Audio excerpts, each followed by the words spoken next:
நதிராவுக்கு. Lenin எழுதுகிறேன். யார் எழுதினாலும், எப்போது எழுதினாலும், எதில் எழுதப்பட்டாலும் காதலை சொல்லும் வார்த்தைகள் மட்டுமே காலகாலமாய் ஜீவித்திருக்கின்றன. நீ பூக்களை நேசிப்பவள், நான் வண்ணத்து பூச்சிகளிடம் அன்பு செய்பவன். உன் கைகளில் பூக்களின் வாசம், என் கைகளில் மகரந்த வண்ணங்கள். இருவரும் நட்பெண்ணும் அற்புதத்தால் கைகுலுக்கிக் கொண்டோம். காலம் புதியதொரு அர்த்தத்தை எழுதிவிட்டது.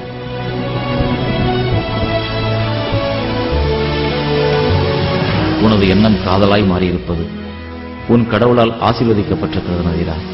ஒவ்வொரு நொடியும் இதை கொண்டாடுவோம்.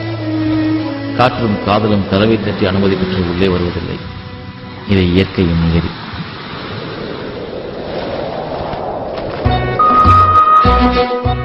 இனம், மொழி, மதம் கடந்து அனைவரது நெஞ்சிலும் பச்சை குத்தி செல்கிறது காதல்.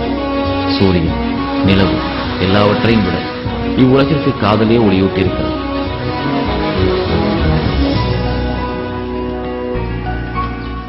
என் தலைக்கு மேல் கூட்டமாய் கடந்து செல்லும் பறவைகளின் சிறகசைப்பில் எழும் ஒளி இசை போல் துல்லியமாய் என் காதுகளை எட்டுகிறது. உறங்காத நள்ளிரவுகளில் என் இதயம் இசைப்பதை நானே கேட்கிறேன்.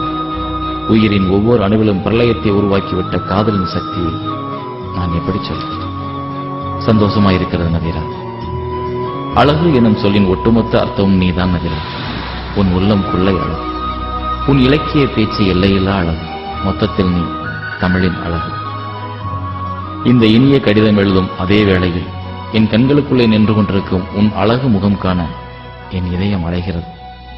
எத்தனையோ மைல்களுக்கு அப்பால் இருக்கும் உன்னை என்று காண்பேன் என்ற கேள்வி என்னை தினம் தினம் கொள்வதை நீ ரசித்துக் கொண்டுதான் இருக்கிறாய் என் அன்பான ராட்சசி. பிரியமுடன், லெனின்.